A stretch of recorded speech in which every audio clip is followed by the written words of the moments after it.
Today I want to give you an update, the 2021 program update for the Surveying and Mapping program.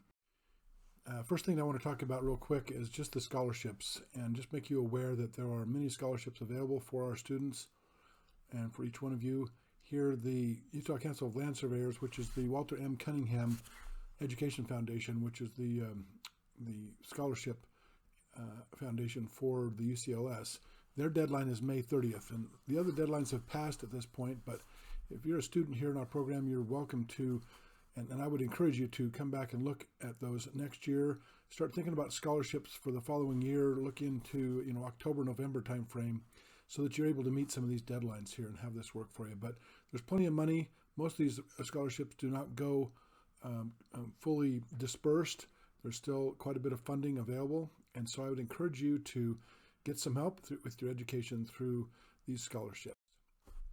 Now, I also want to talk for a little bit today about some graduate data that I've been able to gather over all of our graduates since 2013 up to 2020. Now, not everyone has responded. I've had a good response, but not everyone. But it does give us a good sampling of what some of these graduates think of our program and some of their demographics, which I think are interesting to look at. So 58% have parents who have not had or do not have a bachelor's degree. This kind of speaks to sort of a growing trend here, at least at UVU, where there are many people coming to UVU who do not have a heritage of bachelor's degrees. And we've got almost 60% of our own students are in that category. Also, our average cumulative GPA, when a person graduates, by the time they get done with our program, their average is 3.65. So we're good students. In fact, we've had a valedictorian from our program and others. Actually, we've had a couple of valedictorians from our program over the last many years. Half of our students are actually come to UVU and graduate from UVU. We have 15% transfers, from either other schools, Utah schools, and so on. And so that's we've got, basically the other 50% that come from these other schools. We have an average completion time of 4.5 years, which is shorter than the typical at UVU, which is more like 5.5 years, in some cases 6 years. So that's good. People are coming in, they're getting through the program and getting out. They're able to get it done in that time frame. It's a realistic program that way. And 95% were full-time students, which is interesting because some of the other schools, Salt Lake Community College in particular, in their program, their surveying and mapping program, they have a very high percentage that are part-time students, and ours is just the reverse of that. Most of our students, 95% of them, are full-time, 12 hours or more. And this is an interesting one in terms of work. 100% of our students, with the time they graduate, they are all working in the profession. And this is just kind of give you an idea of the type of firms they're working for. 45% are civil engineering firms, 20% are surveying only or federal government, just split evenly there. And then there's some that go off to heavy civil construction work and other kinds of areas. Interesting to note, at least in those that we polled and that responded to the survey, there were no state, county, or city government employees. Employees in the public sector. I know for a fact there are a few. One of them is on our advisory board, who is working for a city. But there are a few of them out there. But across the board, pretty much, we just don't have that many going to the city and counties. 35% had 3 to 5 years experience at the time they graduated, which means, from a licensed surveying standpoint, that they have got the bulk of their experience taken care of. Now, these are not full time. So 3 to 5 years of experience cumulatively.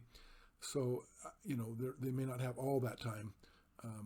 They're working full-time for it, but they're well on their way to getting their license, is what I'm saying. 45% had an annual salary exceeding $50,000 a year. This is awesome. And actually there was another 20%, I think, out of that 45%, there was about 20% of those that had a salary in excess of 65 upon graduation, which is, that's great. And also just the types of business sector that they're involved in, pretty much evenly distributed across these areas: land development, construction, boundary, infrastructure, government, and general surveying, just pretty much spread pretty evenly across all those areas. This is an interesting one here with looking at some different program elements that are important to us as a program and how satisfied the students are with regards to this. So you can look down through here and quickly see they're either satisfied or very satisfied with the faculty. The course availability is good. The school atmosphere is good, reasonable. Academic advising, we need a little bit more help on that to get very satisfied there. And also, I just passed over one, sorry, the diversity. We need more diversity, and I specifically stated in the survey, diversity of people, ideas, and practices. So they would like to see more diversity there, I think. And again, like I said, we need more help on advising. And interestingly, which I thought our program was quite rigorous, but in the perception of the graduates who have already graduated at the time of graduation, they didn't feel like that it was that rigorous. So I think we need to up that a little bit. One of our goals is to make it a rigorous program here. So in fact, some of them, 15%, say somewhat rigorous or less. So some of our classes, I guess, or something, I'm not sure what, we need to drill down on that a little bit, but that is an interesting statistic on its own there. 63% said the UVU program prepared them well or very well to pass the FS exam. That's a good indicator there. 70% were very satisfied with the overall program, and 30% were satisfied. So between 100% were either satisfied or very satisfied with the overall program that they went through. So that's really significant. Now, going on to some of the program changes that I'm making here. Well, this is also another part of the update. I wanted to let you know I've actually made some revisions to all three of our degrees and one of the three certificates. Just parenthetically here, one of the certificates is a shared certificate with Earth Sciences. It's the GIS certificate. So we probably wouldn't be touching that one for a while anyway, because it requires quite a bit of joint effort, and we're pretty satisfied with it. It only made changes just a couple of years ago. And the same with the civil design and surveying certificate that we made there were some things that were done just a few years ago.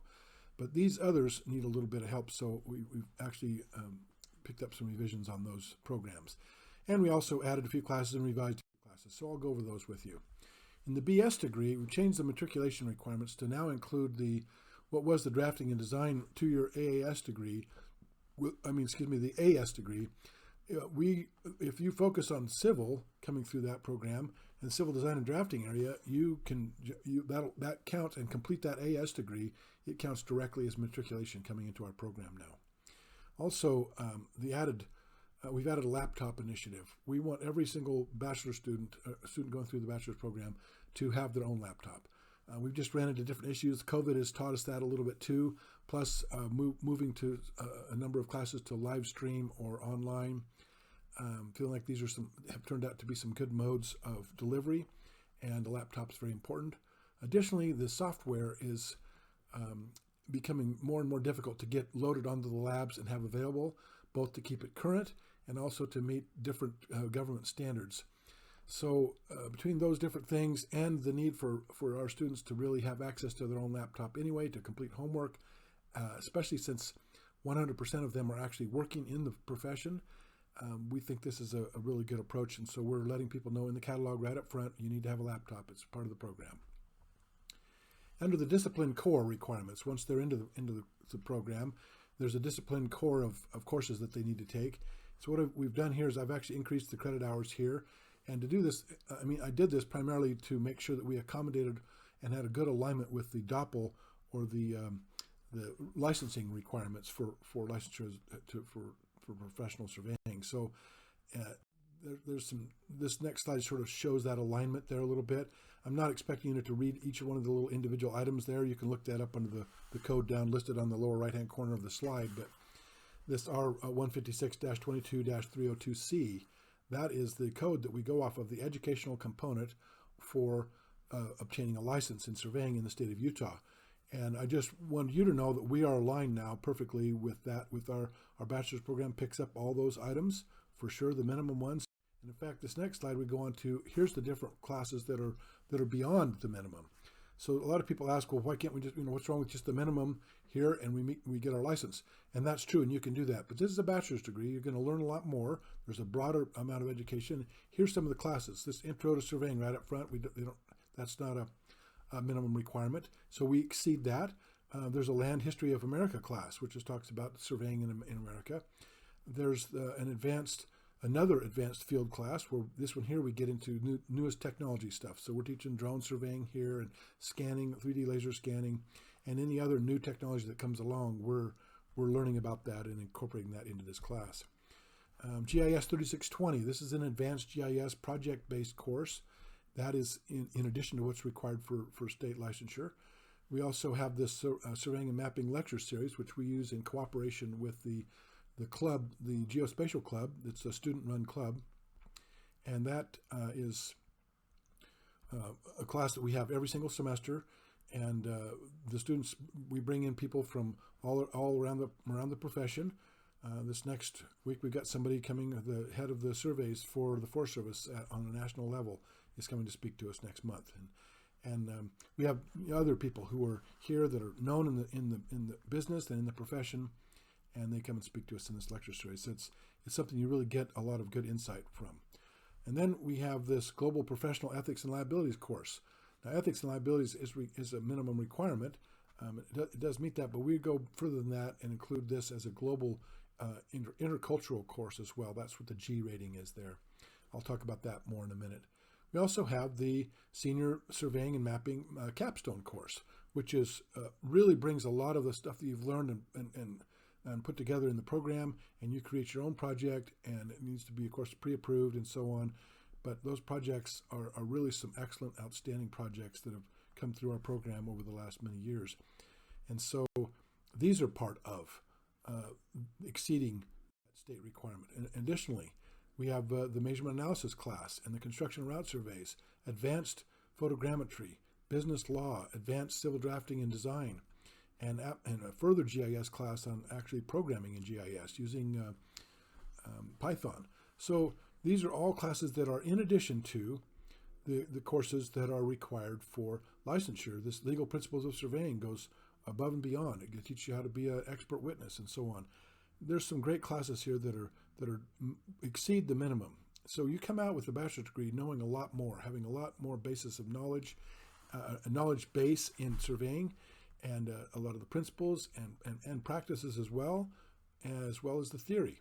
So there's some really great things that come with this, and I've already talked about the capstone project there. We additionally have, or as a part of the courses that I just went through, there are some that are focused on writing, and this is something that it comes up over and over again as a soft skill of being able to write, and then writing within the discipline. So this is we have the 1020 class right out to start with. The first class you take, this Intro to Surveying and Mapping, that's a writing enriched class. You have 2010 Land History of America. I've just this year turned that into a WE course, a writing enriched course. The Senior Surveying and Mapping Capstone is a writing enriched course, and then the the Marketing 2200, which is actually now a 220G course, just recently got changed to become a global intercultural class as well as a writing enriched course. So then we have two global enrichment courses or global intercultural courses, Marketing 220G and then Survey 455G. So those are part of our program that just enrich the program, give you a good solid base to go out into the profession with, and much better and much more so than what you would get from a two-year degree education. Now on the professional focus area, we actually have reduced that so that it allows more latitude for people coming with different related fields coming into this degree, which has been quite helpful in attracting people from the civil design area, for example, and mapping, more GIS kind of people, as well as the civil engineering and surveying people. So we're combining all those together. I've decided to, we have the professional surveying focus, licensure focus, and then you have the civil design and mapping focus. So it was 3, I've got it into 2 focus areas now. Again, out of this professional focus area, you can select 21 credits out of that. The rest of them are the discipline core, which are all required. Everybody that graduates has that discipline core. But now you have this professional focus area where you can zero in on more towards the license and more towards civil design, a combination of both. You can do whatever you want to there, and you still meet the minimum requirements early on because the discipline core meets the minimum requirements for licensure. So let's say you wanted to go as a civil designer. You come in, get through the drafting program with your AES degree in civil design and drafting with a focus on with design and drafting with a focus on civil design. And you can come in and get this bachelor's degree. You will There's classes you can focus on that are there, but there's also, because you meet this minimum discipline core, you also meet the minimum requirement for licensure. And so you can get this degree and focus on civil design out there for a while, and then you decide, you know what, I want to go ahead and become a surveyor. You will already have completed your educational component, and you want to go on and pass those tests. And of course, you have to have the experience and so on to do that. But the educational component is taken care of. So we think this allows a lot of flexibility for the students coming in from different places and still allowing them to pursue a license surveying, even if they want to stay and focus more on the mapping GIS instead of more on the focus on the license and all the things, the additional coursework that we like you to have for your license, because we still meet that minimum requirement. It's a very important change, actually. And with that, we've also increased the credit hours of electives. So from these different prefixes here that you can take across the campus, you can add those and again, help to kind of tailor your program a little bit more. Having these elective credits here went to 15 credit hours. So that's 5 different classes you can take at 3 credit hours each. That's typical across the university. But you can pull in your engineering courses there, civil engineering, and specifically physics courses, geology courses, geography courses, geography courses, construction management, even computer science and math. These are all ones you can bring in towards your bachelor's degree, and kind of focus that in an area so that you will be able to get out and go to work like we talked about previously, and where our graduates are now working. Also added to the graduation requirement, a strong encouragement if you're pursuing the professional licensure focus, although we encourage everyone that's in the degree program to take this, and that is pass that NCSS proctored the fundamentals of surveying exam. Now let's say you decided to go with civil design and you wanted to pursue that area more. You didn't think you were going to go become a licensed surveyor. That's fine, but our program prepares you to be able to take that exam. We actually have added a class I'll talk about in a minute that it has more preparation for that towards that exam. But if you take it, now you've not only completed the educational component, but you also will have, if you took it and passed it, you will then been able to have passed the FS exam, so that sometime down the road, 4, 5, 6 years, maybe 7 or 8 years, you decide, you know, I really like surveying. I'm going to go spend some more time out in the field, pick up the rest of my experience, and then sit for the professional surveyor exam, the practices exam, and then the state-specific exam, and you're licensed. You don't have to go back to school, and you don't have to go back through and pass that FS exam. So this is now a graduation requirement for you to have passed that that surveying exam, that fundamentals of surveying exam, proctored by the NCSS. So you need to budget that in. The dean helped out some of our graduates this year, but only as an encouragement to do so in the future. That is not going to be the expectation. You'll need to plan for budgeting to get into the program, or excuse me, to graduate. You need to plan to have that exam. Other degrees and certificates that I've updated here. One of the AS degree, intended to transfer directly into the BS degree. This is very important to understand. The AS degree, not the AAS degree, but the Associate of Science degree is the one that is geared specifically to transferring directly into the BS degree without even missing a beat or a step or a class. So I've removed the following courses from the discipline core. That's the 2640 Fundamentals GIS course. So that's no longer part of it. That's only exclusively for now for the AAS degree, that particular course. EGDT 2500, that has been removed as well as a requirement. Now you can take that as an elective in the AS degree, but not as a requirement. And then I've taken out the Marketing 220G because you'll have to pick that up, and for matriculation you need to pick that up. Anyway, you could use it as one of your electives, but again, it's not required because I wanted to get that AS degree so that it was aligned properly with completing your degree to be able to transfer directly into the BS degree. So then we changed it so that you include these following prefixes, which before it was a set elective courses. Now it includes all these prefixes here, which again allows more flexibility in your electives. Now the AAS degree is not intended to transfer into the BS degree. This is something that's very important to realize. If you want to take that minimum degree to get your license, that's of course there, but it doesn't really transfer very well into the BS degree. It's considered a terminal degree and doesn't do that. So because of that, you need to kind of look forward and go, do I ever want to have a bachelor's degree to do this? It conforms to the UVU AAS minimum requirements and the state of minimum education. So the AAS degree meets those minimum standards. I've also added matriculation requirements to this to the AAS degree. not exactly the same, but pretty close to the same as the BS degree. This allows you to, so that I can plan for what classes you're going to be taking and get you into, if you're in this degree, get you onto a track that's going to allow us to have sufficient numbers of people enrolled. And so it's basically wanting to turn this into a cohort. So that's what the AS degree is going to be set up like, is in a cohort. So we've removed any excess courses that are, the degree is now, it's actually not correct at 60 degrees, it's actually a 63 degrees. And that is the minimum requirement for AAS. I've tweaked that so that we meet those minimum requirements, and there's no extra classes taken. There's not a bunch of other classes that we could add in, but they're really not going to be helping you towards that AAS degree. And so it's important to me to be able to have you come in, take the class you need, and get out. And then I changed the electives to 9 credit hours and included now these different prefixes as well. So you have a little more flexibility there if you're coming from another program.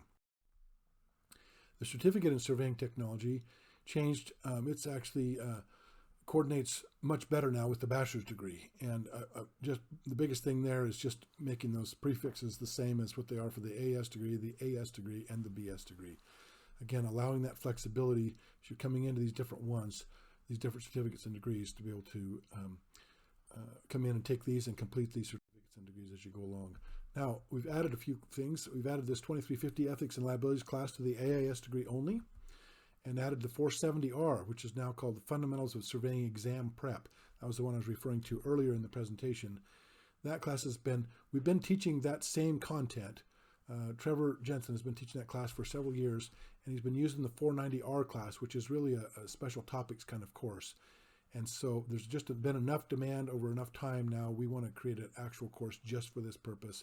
And that's what Survey 470R is. You can repeat the course if you want to take it again, of course, to do that, and removed the prerequisites for it so that I can attract people coming from any other school anywhere, or maybe you just like, I want to take a prep class before I go in to sit for the exam. You can come take the class. So, and that actually would be count for somebody like, for example, you went out and went to work as a civil designer, spent some time doing that, and then decided, after 4 or 5 years to get some, when you want to go back and take the FS exam. Let's say you didn't take it at the time you graduated with your bachelor's degree, then you come back in and take this course. It'll help you prepare for the exam, and then hopefully you'll pass it. Right now we have a very high pass rate having taken this class, so that does help quite a bit in your preparation for the exam. That's the fundamentals exam. Revisions we've made, 4340, we moved the 2310 requirement. It's now replaced by the marketing 220G course, which we think is a lot more applicable to what you need to know in terms of writing. The 2010 course is now writing enriched and also pure online. And then 1020 is now online. We think those are good improvements for the program, make things a little bit easier on those particular classes.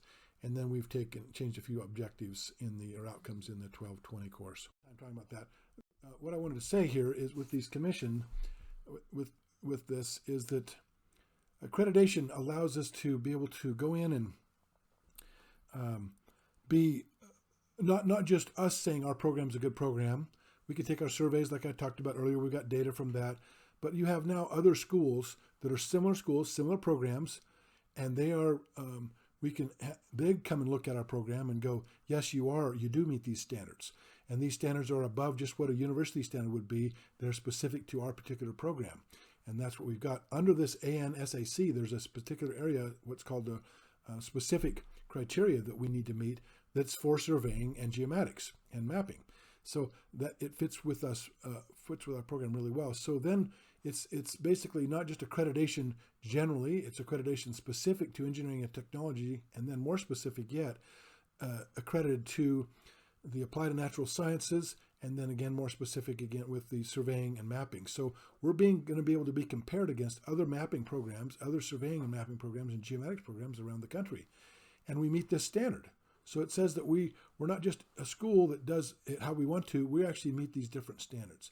And that becomes an important thing to think about when you're going to school there. Additionally, some government, actually many of the government job requirements are that you graduate from an ABET accredited school, which is what we wanted to do. And this is what it's always been my goal to do that. So we are heavily in the middle of it right now. doing this. So here's some of the milestones of what's involved with it. First thing is the UVU is pursuing this ANSAC, which I told you about. March 16th, we received approval of our request for evaluation. So what they do is we have to put in a request for them to come out and evaluate us. And we're going to be doing this next fall, the 21-22 review cycle, our school year. And then we have to have this self-study report done. It's due July 1st. For all intents and purposes, it needs to be done by the end of the semester. We'll have a couple months to refine the document, but the dean wants that in by June 1st. So we're pursuing that. There's an extensive amount of work involved in it, a lot of assessment and other stuff that's involved in this self-study. It is the bulk of the work. And once we get that in, that'll be a huge deadline off my plate. And that's all in preparation, so they have something to look at. They, meaning the reviewing board from the ANSAC commission, they will come out in this fall. They're scheduled to come this fall, probably in October or November, and review everything. They want to actually visit and see if what we said we're actually doing. So in a way, it's kind of like an audit of what we said we're doing in the program. So they're not just taking our word for it that we said it. They actually want to come, and they're going to be talking with faculty and staff and administration. They'll talk to the president of the university as well as the dean. They're going to talk to me extensively and all the faculty in our program, and they'll be talking with students. So they want to get, and they'll be looking at all of our actual assessment tools and everything that I've been creating over the last several months. They're going to be looking at all that and seeing if we are actually doing what we said we were going to do. And that's what that on-site visit's about. Once they do that and they come back and they make a judgment, a ruling on it, they will come back and say, yes, you're accredited. Hopefully that's what they do, or you're accredited with these certain conditions, so we want to come back next year and see if you're doing it, or send us a report that shows that you have those kind of conditions. And then we will be accredited, and it'll actually be as of the May 21st. Well, actually, I better not say when that's going to be. It'll be, we hope it'll be retroactive into at least the fall 21 semester. And then that's again what we're hoping for. So that's a lot of the stuff that's involved. There's a lot of things in this self-study report that I've been working on for months, and that the faculty are involved in doing all kinds of different assessments. And so we have to meet these 8 different criteria, and there's a whole bunch of criteria associated with students, with the program objectives. I could go off to the website here and show you what that is. You can click on that and go to the website as well. And on that, you'll see the program educational objectives. Those have to be published, as well as the student outcomes, which are published. They're on the website, so anybody can see them. Continuous improvement is what I've spent most of my time on. There's a lot of assessment involved with continuous improvement. So I've spent extensive amount of time creating assessments and checking on them, obtaining data from them, so I have results from the assessments.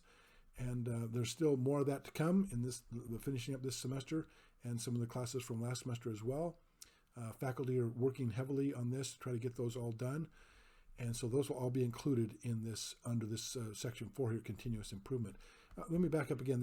The thing with continuous improvement that's important to recognize is we're trying to make sure that we close the loop. So let's say we have something we teach the class. It gets assessed and looked at, and we look at the tools to go, well, we're assessing the quality of the teaching, the rigor, the content, and all these different elements that are part of the course, and go, and including relevance and so on.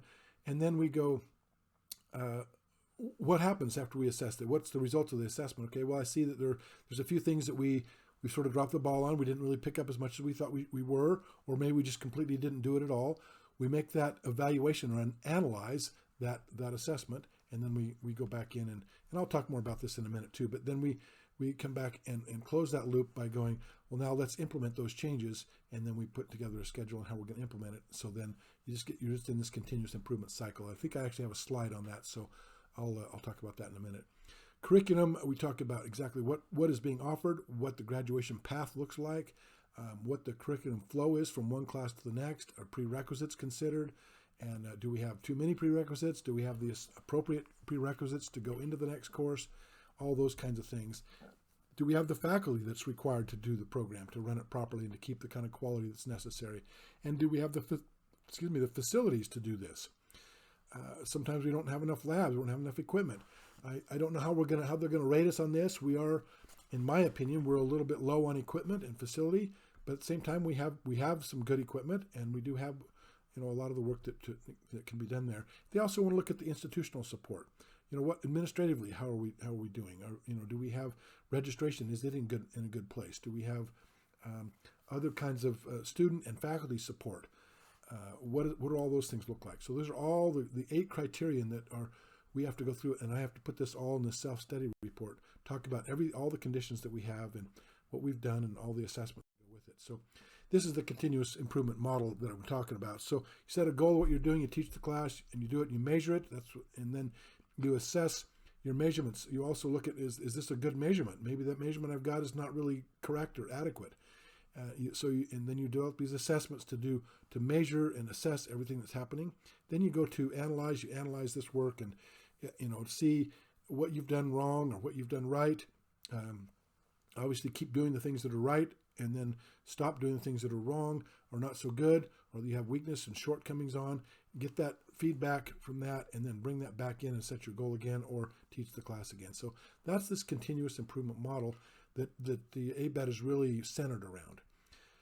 They know that there's no program that's perfect, and they also know that programs need to be continuously improving and changing to accommodate many different things.